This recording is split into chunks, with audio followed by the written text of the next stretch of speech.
All right, it is Tuesday, July the 21st, if I'm not mistaken, 2020. This is Jomo Stewart and Mr. Jim Dotson here at the Fairbanks Economic Development Corporation. Good morning, everybody. It is the Energy for All Alaska Task Force. This morning, we have with us Mr. Jeff San Juan from AIDEA, here to give us an Ambler Mining District Access Project update, the Ambler Road update. But additionally, some other information regarding AIDEA and all the great things it does. I did speak to Mr. San Juan in advance, let him know, or let him know some of the other items that might be of interest to the group, and we'll see how to work through those, or we may have to set up a future presentation, which is always fun. But in any case, Mr. San Juan is prepared to speak on the Ambler Road as well as a few other things. To me, Mr. San Juan was my lovingly known as my banker when I was over at IGU. He was the lead person over at AIDEA regarding managing the IGU loan. And he was really competent at it. But again, Mr. San Juan, if I may hand it off to you, thank you so much for being our presenter, and the floor is yours. Thank you, Jomo. I appreciate that. Good morning, everyone, and I appreciate having the opportunity to present to the Fairbanks Urban Economic Development Corporation. I guess we're kind of a sister corporation to you guys, just a little bit bigger, and given a little more tools to be able to help the state of Alaska provide economic development. And as Jomo mentioned, my name is Jeff San Juan. I'm my official title is the Infrastructure Division Senior Finance Officer. And for this project, I'm the project manager for the Ambler Access. And so we've kind of shortened the title, and so I should have changed it in this presentation, but Ambler Mining District Industrial Access Project is such a long name. And we did that mostly because while we were going through the permitting process, there was a lot of questions in regards to access. And so we wanted to make it clear that it was for industrial use access.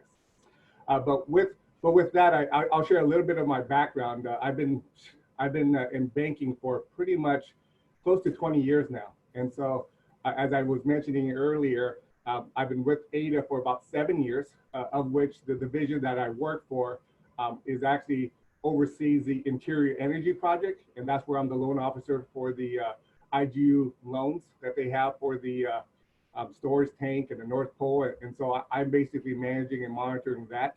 On the Ambler Access side, since that's another one of our large projects in our division, I manage that as well. So I'm actually the PM for both the IEP and the Ambler Access project. And so if you have any questions afterwards on either one of those, I'll be more than happy to take questions. But to talk about the Ambler Access project, next slide, please, Jomo. AIDEA was created in 1967 with many powers and many tools that the legislature gave us. And one of its powers is under Section B. It says, it is declared to be the policy of the state in the interest of promoting the health, security, and general welfare of all the people of the state and a public purpose to increase job opportunities and to otherwise to encourage the economic growth of the state, including the development of its natural resources. And so in 1967, when the legislature set AIDEA up, they recognized that Alaska was pretty much very greenfield. There was a lot of undeveloped areas. And they recognized that with the federal government giving us access to subsurface rights, that Alaska had a lot of mineral resources. And so AIDEA was kind of developed and given tools to be able to, with the purpose of providing economic development and unlocking the state's natural resources. And so that's kind of why we were created. We have several different programs, and actually too many to list, but most of them we have the tools to do direct lending. We have a loan participation, which many people in the public are familiar with, especially if you're a business owner. We've implemented new loan guarantee programs that have come up since COVID-19. And then we also have equity positions, and we own many assets throughout the state that I'm gonna speak to one of them this morning, which is the Long Mountain Transportation System, which is a similar project to the Ambler Access. So next slide, please. So some of the goals that we set out for when we developed the Ambler Access is keeping in line with our mission and the policy of why AIDEA was created, is to open up a mining district. And so when we look at the Ambler mining district, we saw that there's a great resource, but not much access. And so we wanted to open up and put a road through so that the resources can be tapped.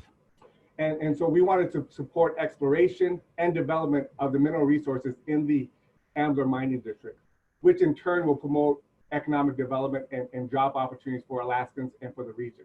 Next slide, please. And so this is a great slide because the Ambler Access Project has been thought of, and probably, you know, they developed and saw the prospect of the mineral resources in the mine district back in the 1950s. And I've even read some articles in the late 1898s where they noticed that there was some coloration and some jade and some resources back in the late 1800s. But it wasn't really until ANILCA was passed in 1980, which, if you look at this map of ANILCA being passed, where the federal government basically created all these wilderness monuments, parks, and so they really carved out a lot of Alaska's different pieces for the federal government to protect it. So it's actually the Alaska National Interest Land Conservation Act. It really conserved the land for the federal government and for the states so that they can preserve the land. That's the most important piece. But in 1980, there's a special provision that was put in there by Senator Stevens and the delegation at that time that basically called out a need for access to the Ambler mining district. And that's in 2014B. That specifically says that there's a need for transportation purposes from the Hall Road, which is the Dalton Highway, to the Ambler mining district, and the state has the right to develop it and go through the Park Service. So even here you see that they created what they call the BOOT, which is the National Park Service Park and Preserve.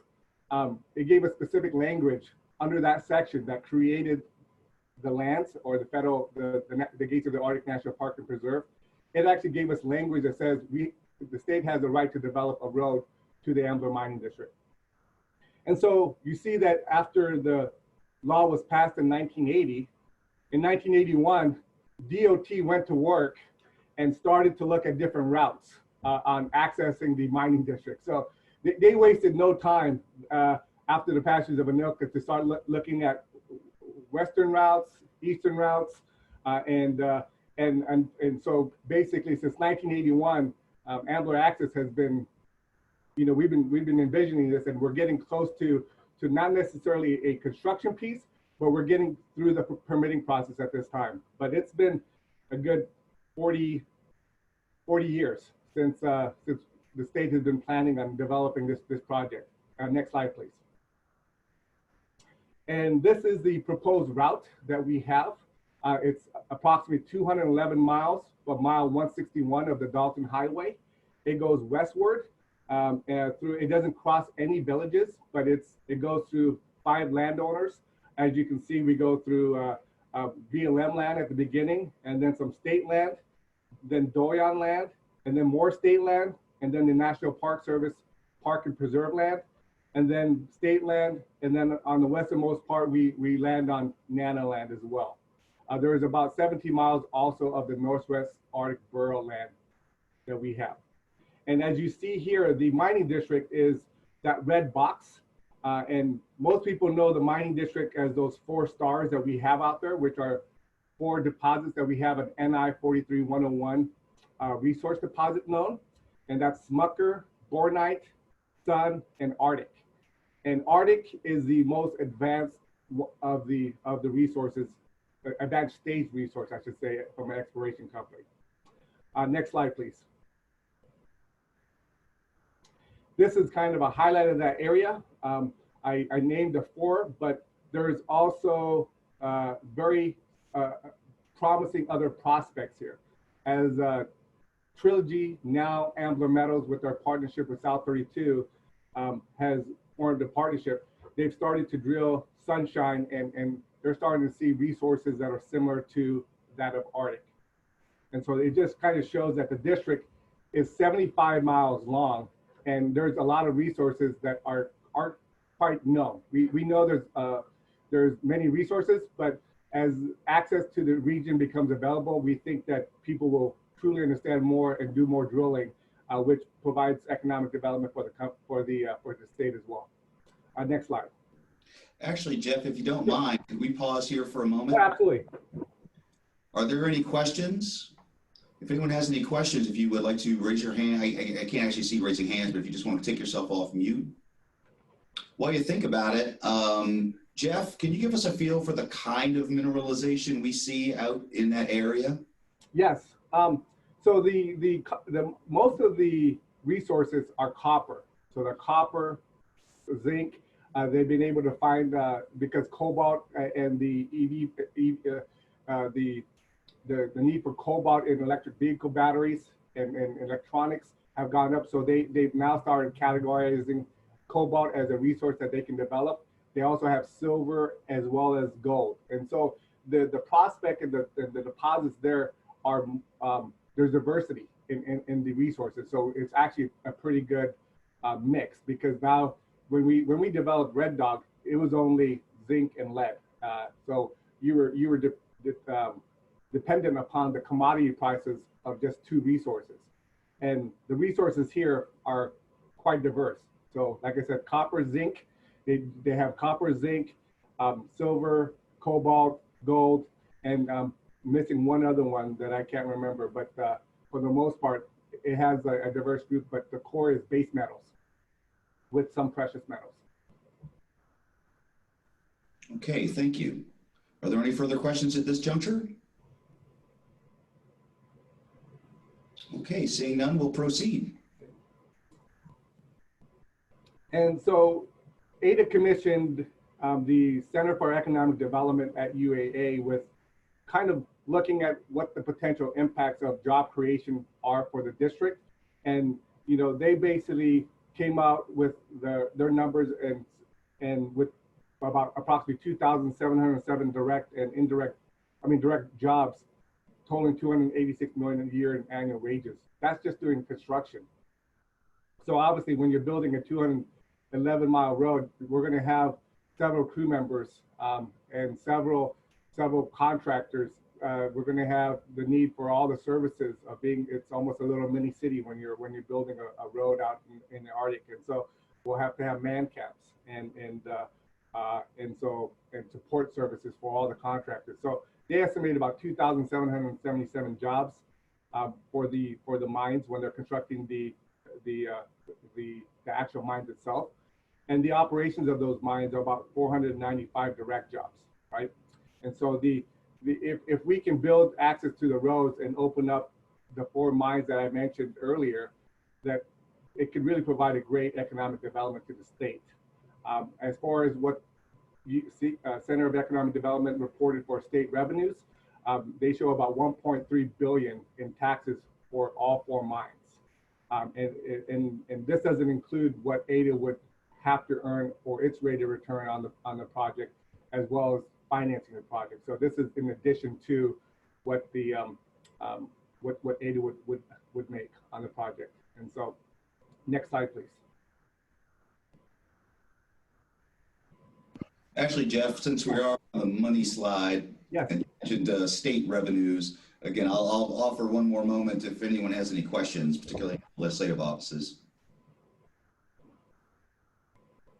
Please know, of course, we'll circle back around at the end. Yeah, absolutely. Okay. Okay. So this slide here is just calls out a lot of the complexity of the project.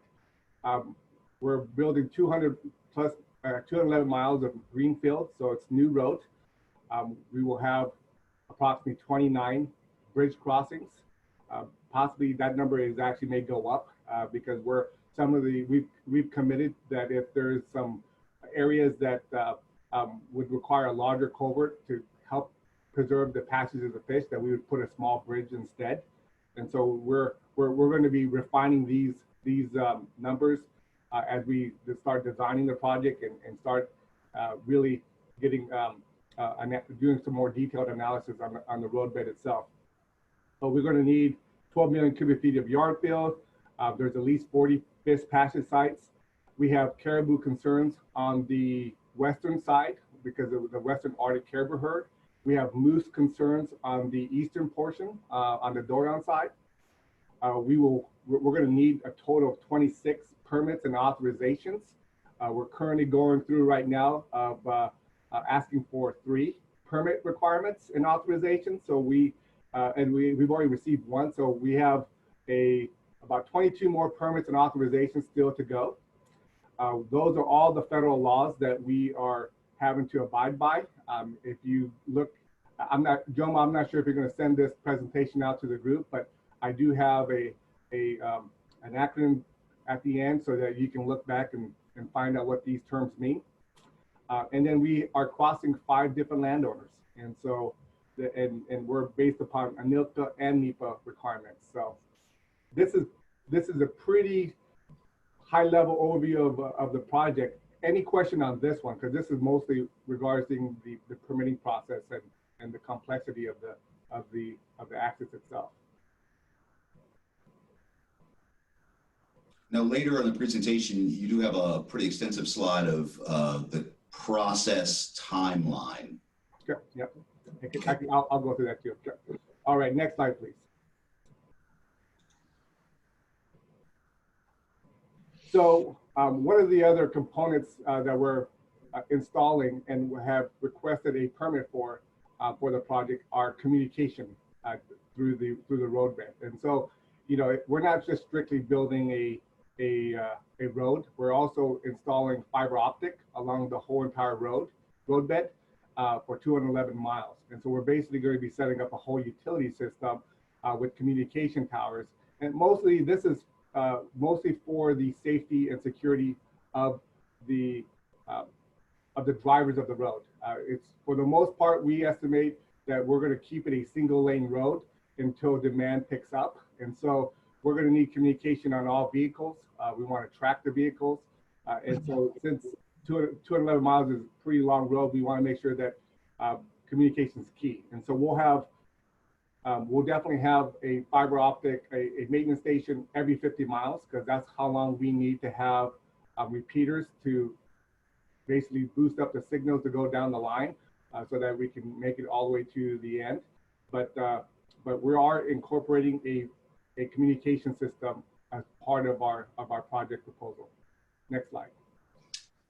Would this infrastructure have any tertiary benefit for just people living in the area, or serve as a trunk for possible expansion?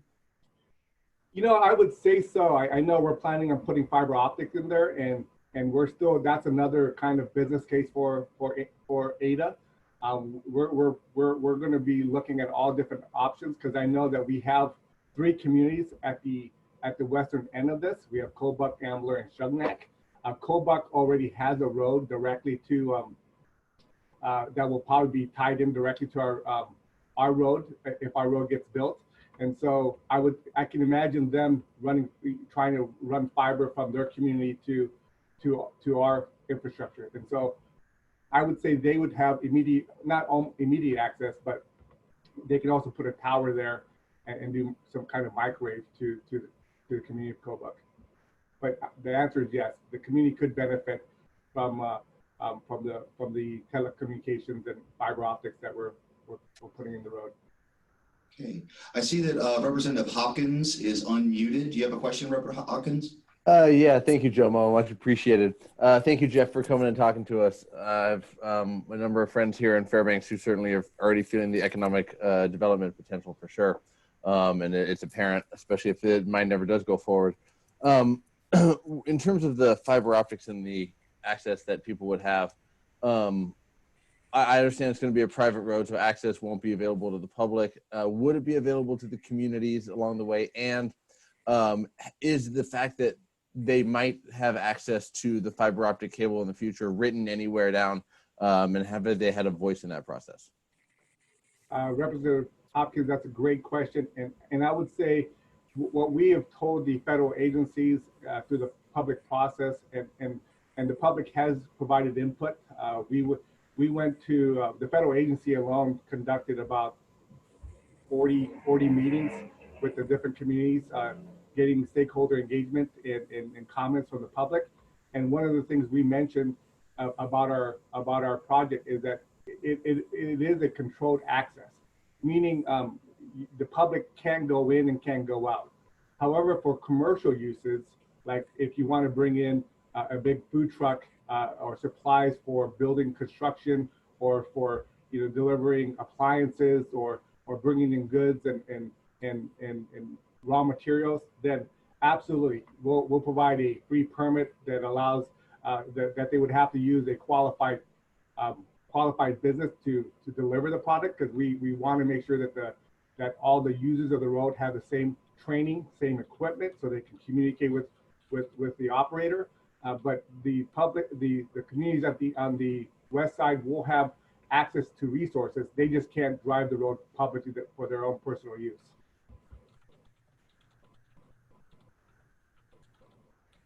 Thank you. Sorry for having to get to unmute button. And did you mention the right that they would have to tap into the fiber optics cable as well? Did I just miss that part? Yeah, since we're just mostly a conduit, and we think that when it comes to the fiber optics, from what I've been told, is that the fiber optic strings they're putting in are going to have like 80 or over 80 different fibers, and we're only going to need to use 3 or 4 of them. And so there's plenty of connection points that they can connect to. And so I would say yes, we did tell them that they can if they would have to obviously pay for the permitting and the construction of the fiber to where they need to go to, like wherever if they want to go directly to their village. But we definitely will allow them access to the fiber.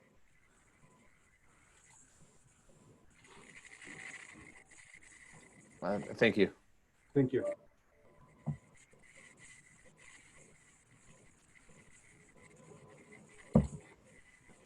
Ms. Hildebrand, I see you're unmuted. Do you have a question? Shoot. Oh, sorry. No, I don't. Sorry. Oh, it's fine. Thank you. All right. I see no further questions at this time. We can move forward. Thank you. Next slide, please. So here's a slide of the Delano Mountain Transportation System road that we currently have, and this is the Western Arctic caribou herd. As I mentioned earlier, there was concerns about subsistence and especially with the Western Arctic caribou herd being impacted. The study actually that the BLM provided showed that our road would impact 0.05%, 0.005%, so less than 1% of our road will impact the migration of the Western Arctic caribou herd. And so the concern on the west side is caribou. The concern on the east side is moose, to make sure that we're protecting the moose as well. But I just shared this slide because there is a lot of concern over the animals traversing the road.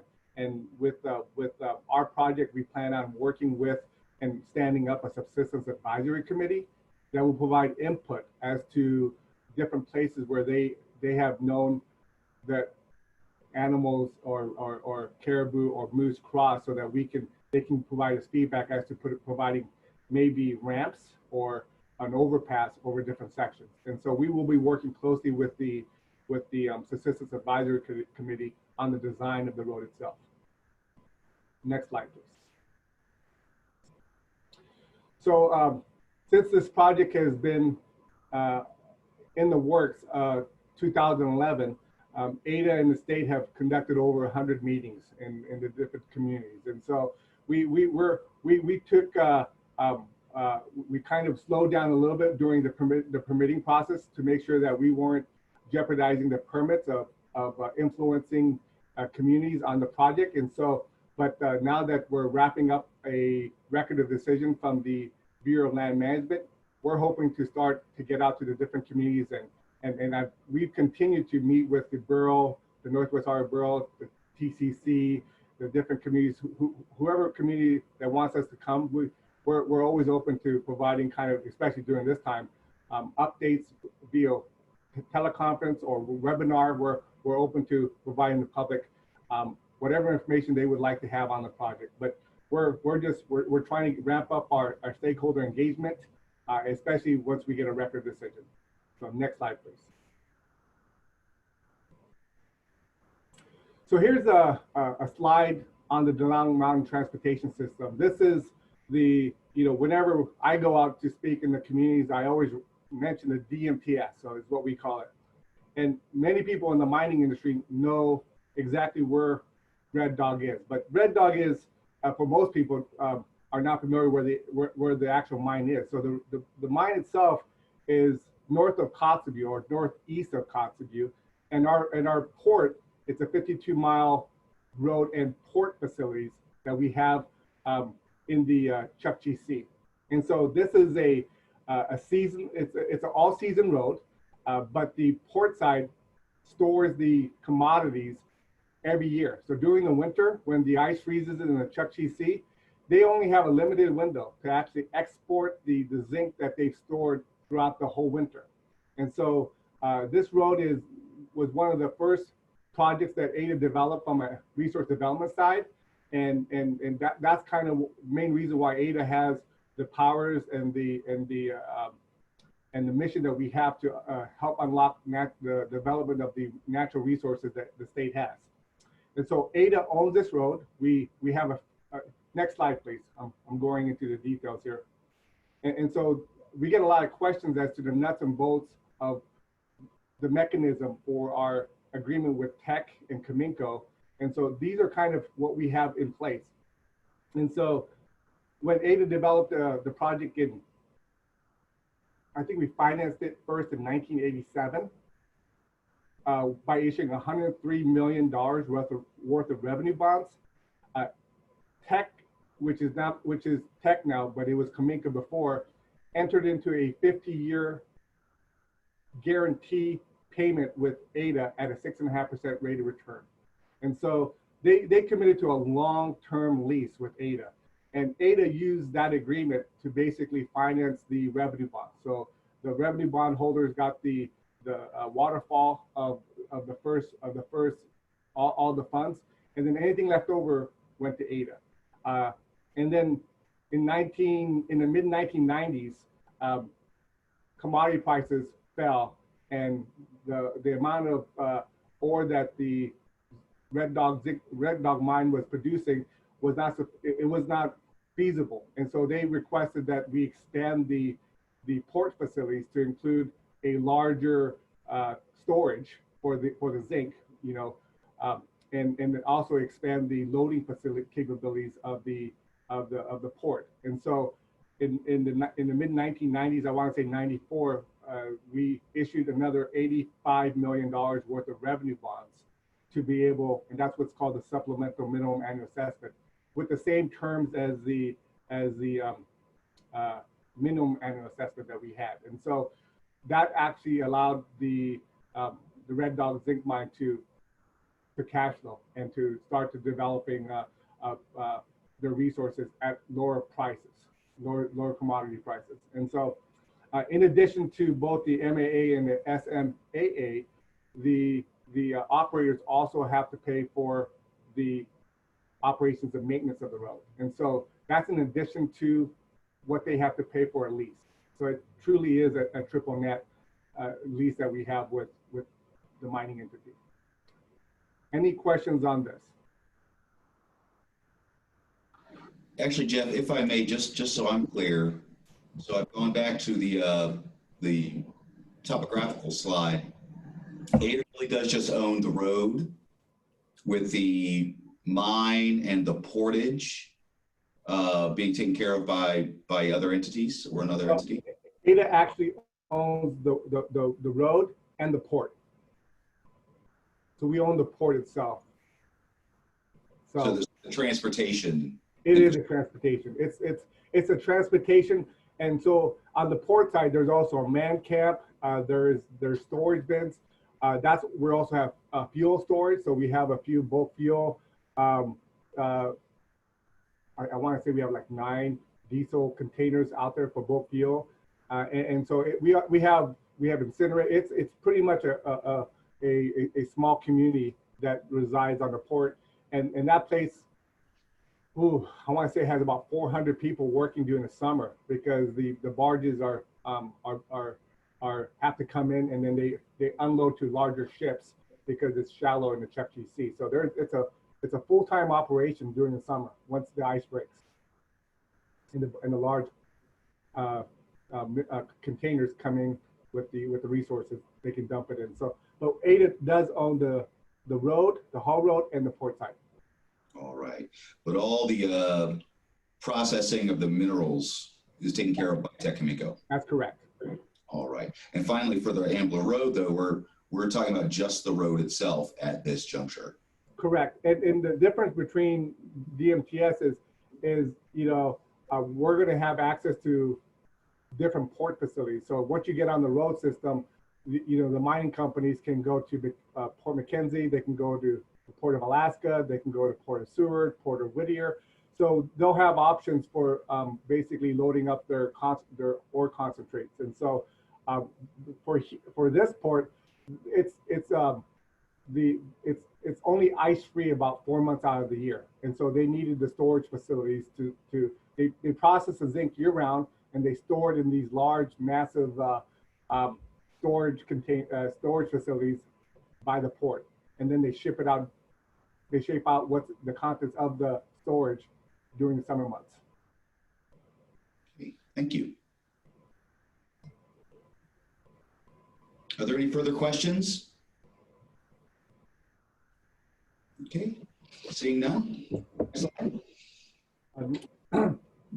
So we have the kind of minimum annual assessments for Red Dog, and so they pay us a set lease and a rate of return for 50 years. The agreement that was worked with Red Dog or the Red Dog mine also includes profit sharing, and so AIDEA is able to have an upside whenever they increase the traffic amount of zinc that they export, or the commodity price shoots through the roof and goes up.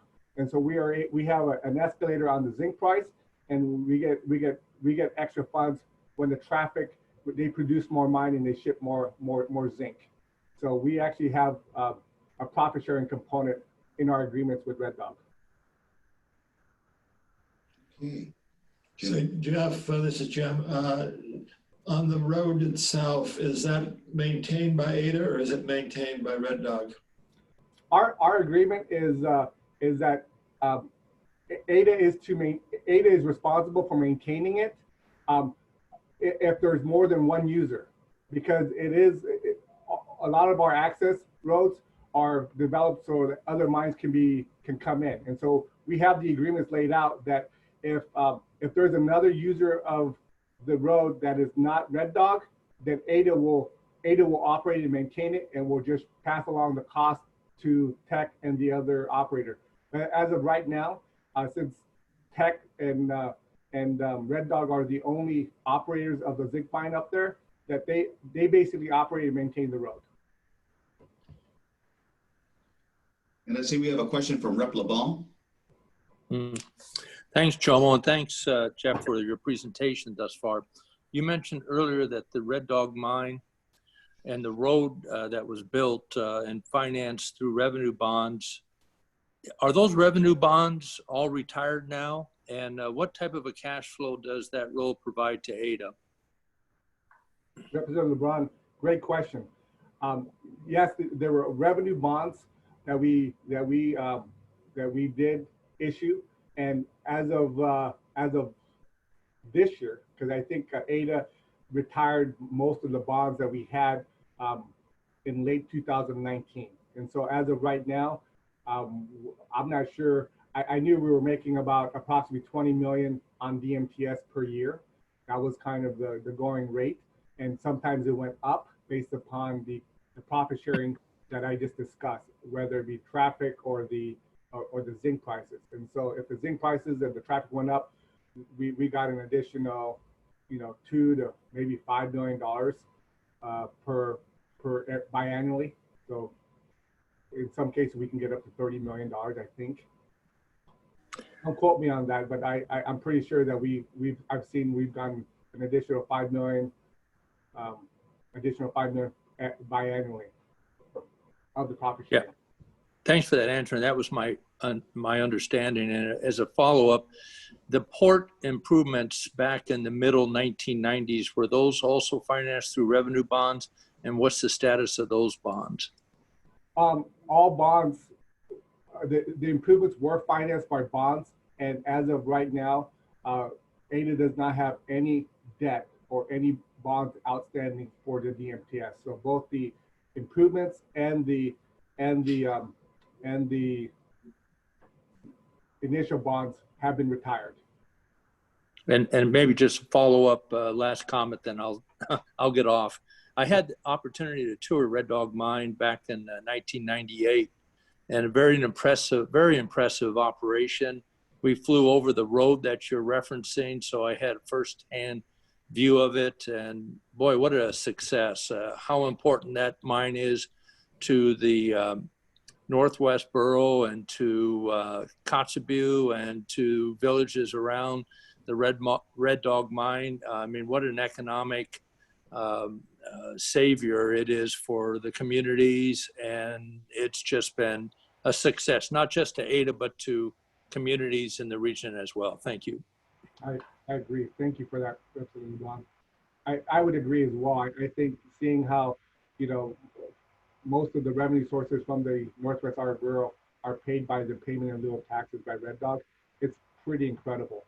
And then they also implemented the Village Improvement Fund that annually they're giving $8 million to the different villages for developing capital projects and infrastructure in the different communities. So I would agree with that. Next slide, Jomo. Actually, Jeff, if we could hold one more moment. Gene, you had brought yourself off mute for a second. Did you have a question?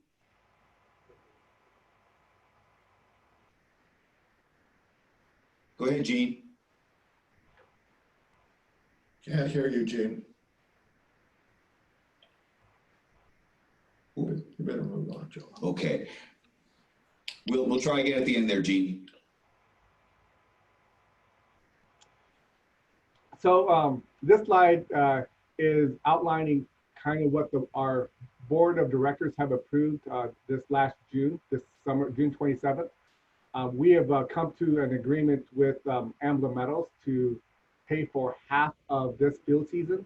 And so back in early or first quarter of this year, the AIDEA board transferred $35 million into the Arctic Infrastructure Development Fund to signal to Ambler Metals, which is our funding partner now for our road, that the board wanted us to come up with a partner to pay for the future developments. And so back in late last year, the board heard public comments that the private industry is not paying for anything, that the state is subsidizing this road for multinational corporations that are not even in Alaska.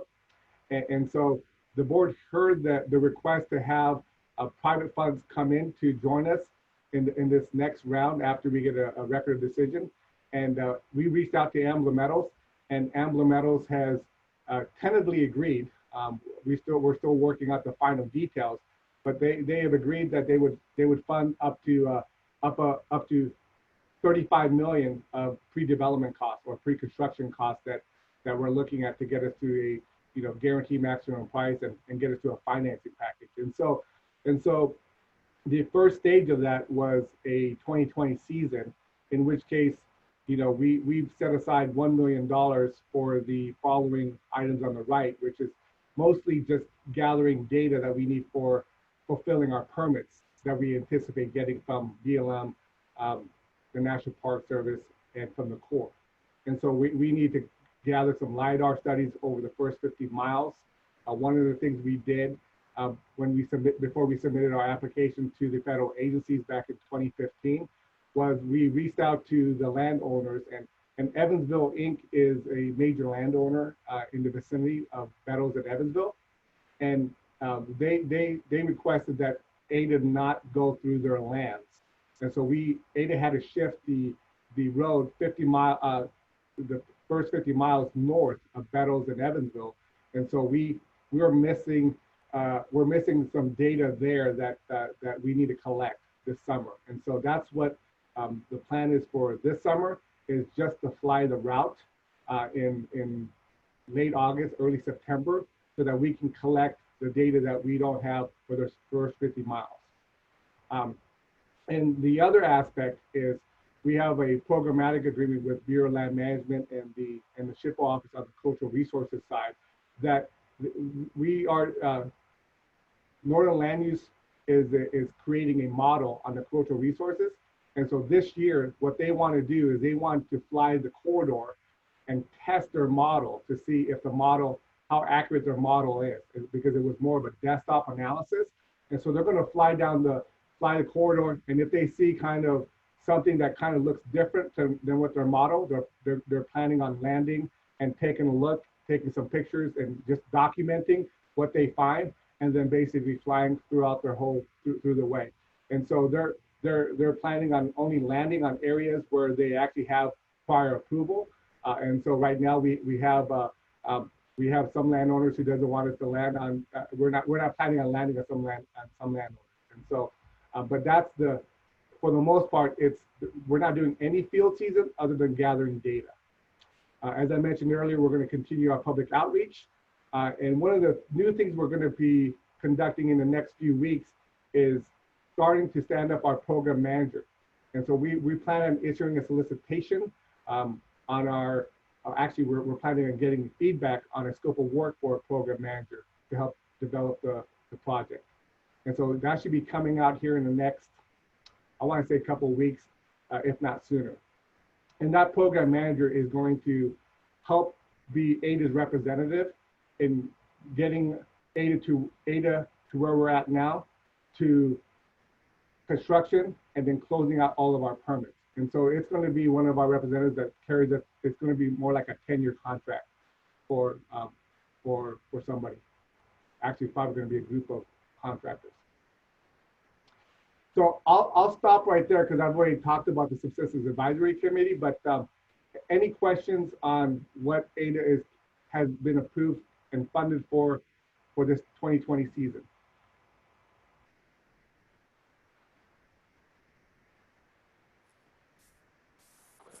Yeah, I have a quick question, Jeff. Thank you. This is obviously Representative Hopkins. You said that the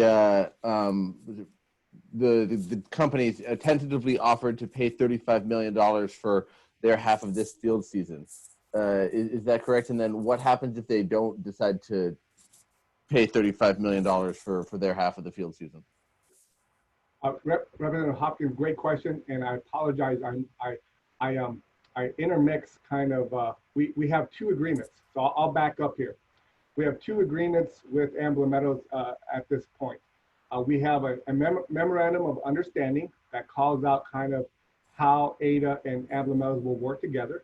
And for anybody who's interested, if you go to the AIDA board meeting, June 27th, and click on the Ambler Access item, I think it's G2119, you'll see that our memorandum of understanding and our interim funding agreement with Ambler Meadows on our website.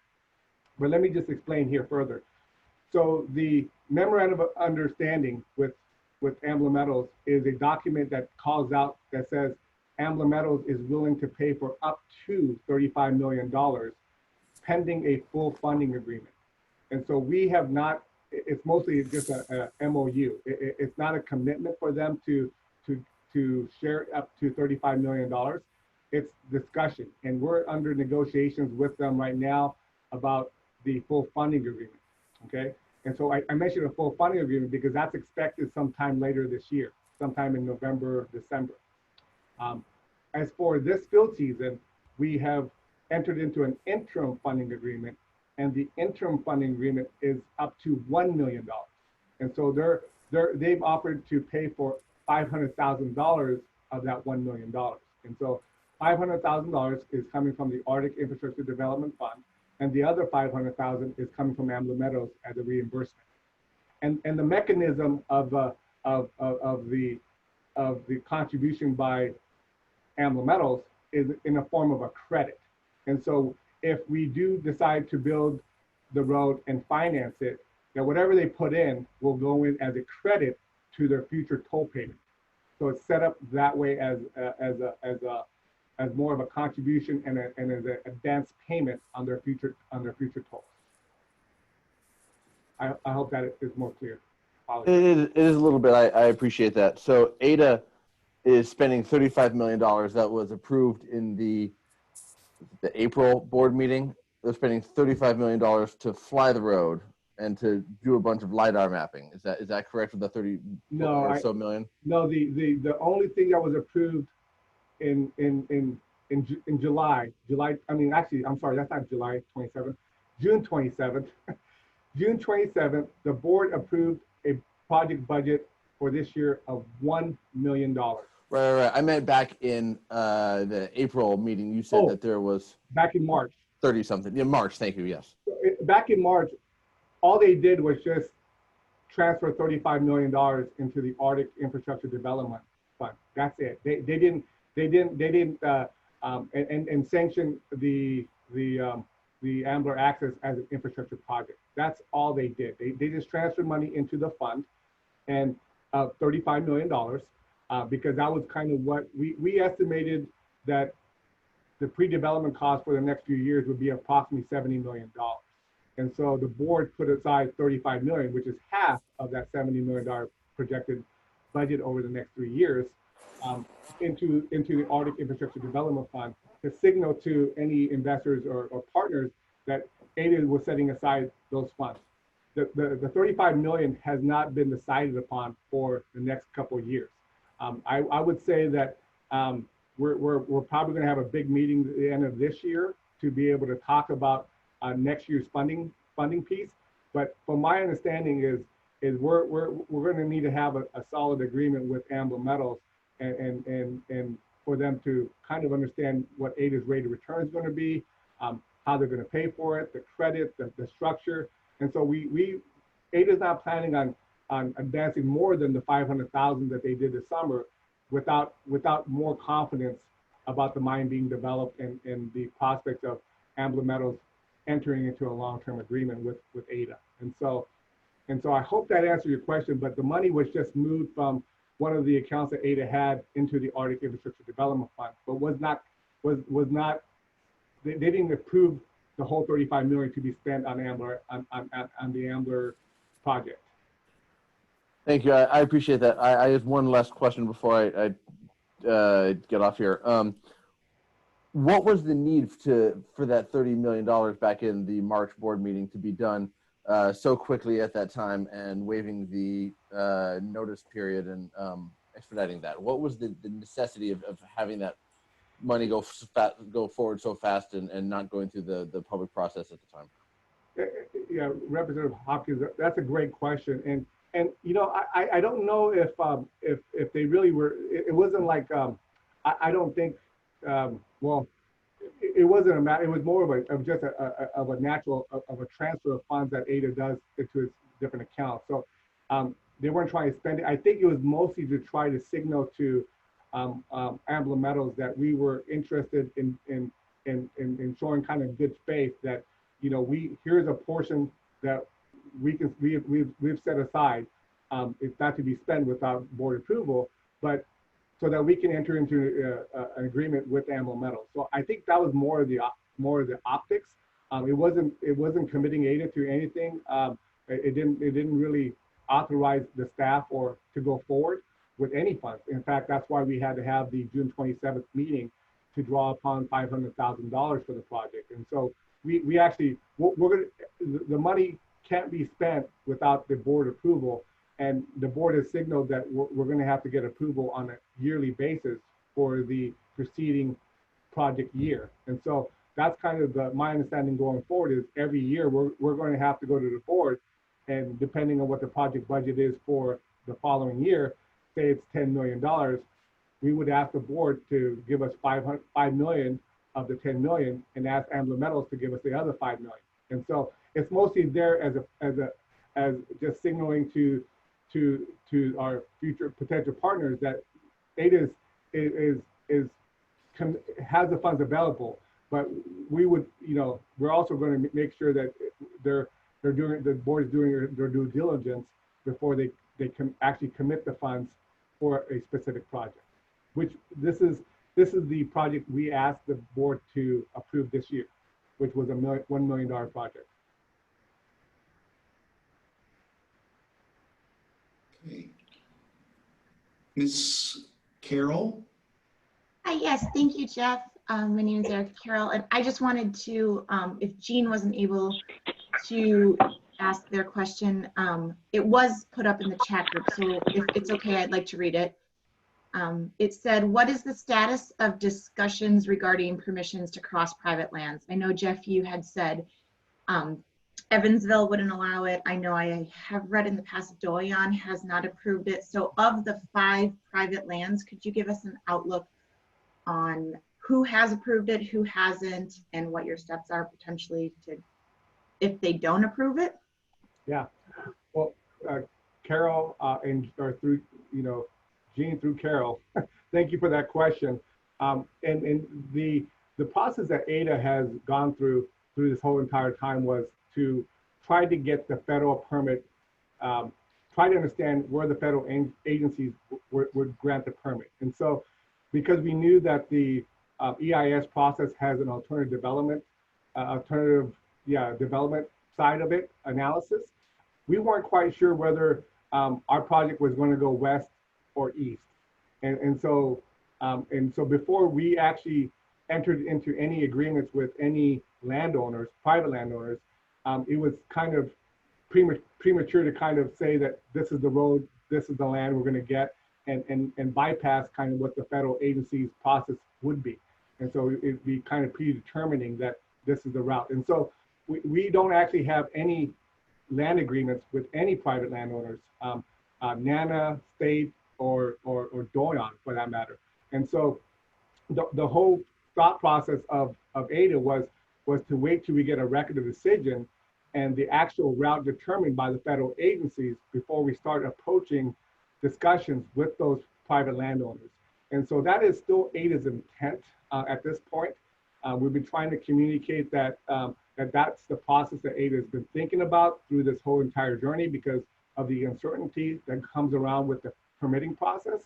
As a case in point, with the Pebble EIS, they laid out a plan, have agreements in place with landowners, and the federal agency said, sorry, wrong route, you're not using that route, you have to use this route. And so now Pebble is having to kind of reinvent the wheel and start negotiating with other private landowners that they don't have access to because the federal agencies changed the route that they're going to grant Pebble. That was the same approach that AIDEA was looking at. Was we didn't want to get ahead of the federal agencies in the permitting process and starting to negotiate with the different landowners because we weren't quite sure which route they were going to give us or if they were going to grant our preferred. We're hoping, and all the signals so far show that the Bureau of Land Management and the National Park Service are leaning towards our preferred route, which is a 211-mile route coming from the Dalton Highway. But we hope to know soon whether or not that is the case. And so I don't know if that answers your question, but the short answer is we don't have any agreements with landowners. And it is our full intention that after we get a record of decision with the route that's selected by the federal agencies, that we will earnestly begin discussions and talking to those private landowners about what they're going to require for us to develop our project. Thank you. I guess my follow-on question to that then is those costs aren't in, I haven't seen anything on the report on the actual cost of the road, unless I missed it, I'm sorry. Is that correct? Is there an estimated cost of the construction and you know, you had it'll provide so much money, but that was not including potential, I guess, agreements with private landowners, correct? Yeah, that is correct. I would say that we've estimated that we're planning on, we would like to build a 1-lane all-season road. Planning level, 10 to 15% design on it is about $449 million. So the cost of constructing of a 1-lane road is about $449 million. That's just the construction cost. We estimated about $70 million for the development of the pre-development and right-of-way acquisition. And so that's kind of our estimate, but we won't know truly what those right-of-way costs until we actually enter in negotiation with those private landowners. Thank you very much for your time. Okay. You have a slide, the last slide, Jeff, shows the lengthy process we still have to go through. You want me to move forward? Oh, please. So we call this our chutes and ladders, and just to let the public know that we're still at even though AIDEA has been working on this project since 2013, the state's been working on this project since 1981. We're still waiting for a record of decision. And so all we've done so far over the last, since 2015 is go through the federal permitting process. But we still have other permits that we have to gather. We have to still, gather more information along the corridor so that we can start designing the road and bridges. And then we have, that's just on the construction of it. We also have a lot of agreements we have to just start negotiating and discussing with the potential user, which is Ambler Metals. And so we anticipate at least 2 to 3 years of doing both of those. Entering agreements with landowners, Ambler Metals, going through the permitting process, designing the road, collecting the data, doing stakeholder outreach. And so we still see that there's a lot more that needs to get done before we even finance it. And so once we finance it, then we can actually build it and construct it. And as we mentioned all along, we anticipate issuing revenue bonds, which is based and backed by the full faith and credit of the mine operators. And in this case, South 32 and Trilogy are the partners that make up Ambler Metals. And South 32, pre-COVID, had a balance sheet of about over $10 billion and a credit rating equivalent or similar to AIDEA. So they're a pretty healthy corporation that is backing Ambler Metals. And so we think that if there's a full faith and credit that is attached to a long-term agreement or an agreement with AIDEA, period, that bondholders would buy their bonds and feel comfortable financing the project. So happy to take questions.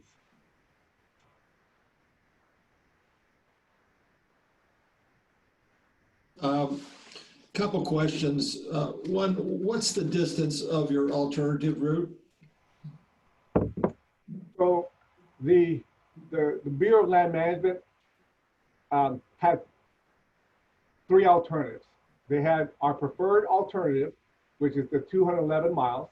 They had the alternative B that we provided for the National Park Service. And the only difference with that is that it went south, so it was longer. So it was about 230, it was about 15 miles longer than alternative A, but it went through the boot, the National Park Service land, and impacted the National Park land with only 11 miles between the boot. And so it's that's alternative A and B, and then alternative C that the Bureau of Land Management proposed went through the Ambler Mining District and went southeast through the communities of Hughes and then through the Raid Mountains, and that was about 370 miles approximately as the third alternative that the National Park at the BLM considered.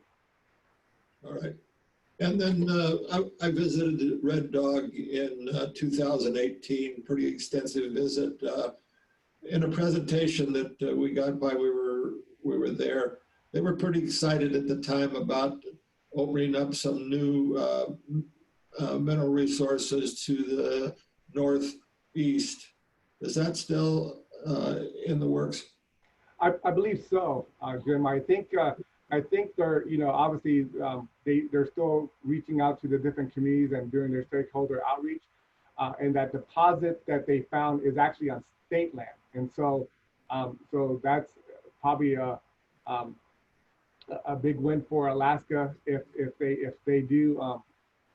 are able to further that process along. I know that their current mine or resource development resources that they have in the pit that they're working under now goes through 2031. So they estimate enough resources to get them through 2031, and they're working on this piece, this new prospect, in hopes that by 2030, you know, 2030, 2029, 2028, that pit is ready to be developed, so that they can use their mill to process the new resources that they find.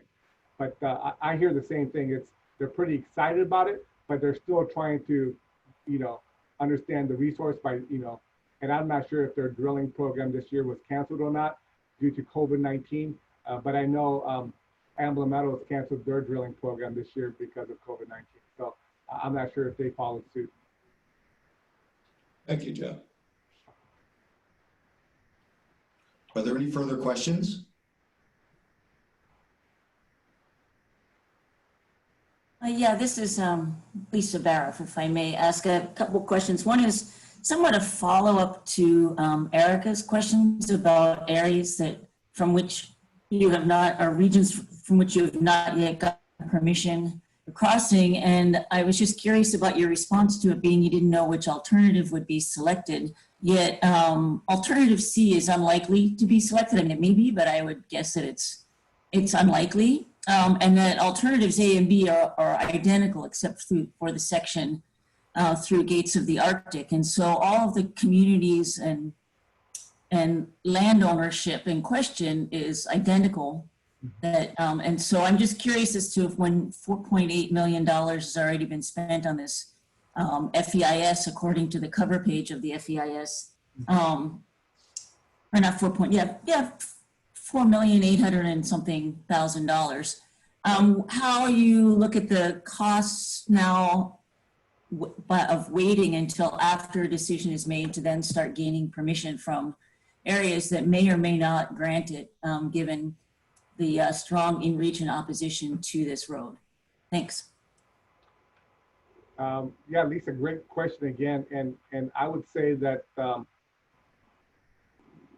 we're hoping to get a record of decision in the next couple weeks, you know, or within the next quarter, because we thought we would have a decision sooner. And so that goes to show that, you know, even when we thought we would have a record of decision, that we haven't gotten it yet. And it's premature to think that, you know, we're pretty confident we're going to get one, but there's no certainty around us getting that record of decision anytime soon, or they could delay it. I know that other rods have been delayed. And so that's probably the biggest piece is once we get the record of decision, you are correct that alternatives A and B that they're looking at right now are the same landowners. And we do want, and according to even with the map we have here, is we want to start beginning discussions and start entering agreements with the landowners. And so that's kind of our first priority with that. And even our board has recognized the landowner piece and has delegated our chief investment officer to start reaching out to Nana and Doyon on those land agreements. And so I would say that our executive team is starting to reach out to the landowners, but I don't think we're actually going to start discussing kind of what's required or what's needed to be able to gain those access until we get a ROD.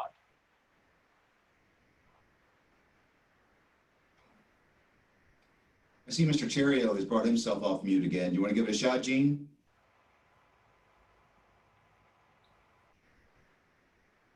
Oh. How about you go ahead and try typing again in the chat? Are there any further questions while we try that?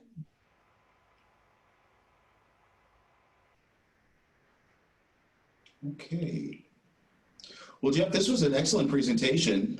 Thank you so much. A lot of information regarding the road and the process. Again, do we have any further questions? Any final thoughts from you, Jim? No, just Jeff, great presentation. We're always happy to hear from AIDEA, and excited about this development and other activities AIDEA up to. Thank you and your team for doing that. And if you get any updates, Jeff, don't hesitate to reach out to us, because we can always fit you into our program. Yeah, thank you for the invitation. And it's always a pleasure to speak to the Fairbanks crowd. And I know you guys are key stakeholders in the region. And obviously economic development, you know, I've heard that the mining companies are planning on setting up their shop in Fairbanks. So that's definitely going to be helpful for the economy in the Fairbanks area. So. We'll take it.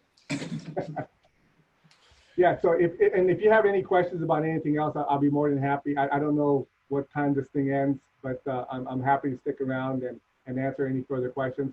And then, Jomo, if you want to go to the end, that way they have my contact information, so that they can contact me directly if you have any specific questions that you didn't get a chance to ask me in front of everybody. I know that sometimes can be challenging to ask questions in front of a larger group, but I'm happy to answer any calls or any questions that you may have, or comments. Take any comments about the project.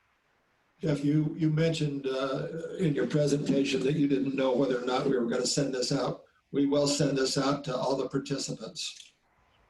Thank you. Yeah. And as you're going through the presentation and you have questions, please feel free to answer. I didn't put in a lot of the different numbers. Some of those numbers are public. We put in we presented to the board, so they're all public documents.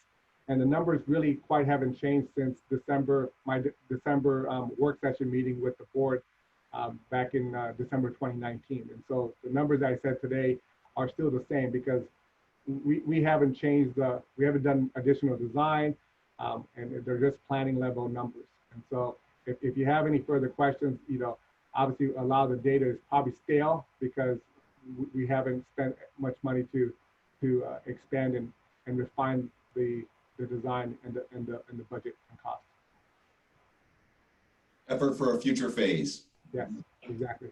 All right. Well, I did want to let you know, Jeff, you have just received the largest amount of thanks in the chat room that we've ever had.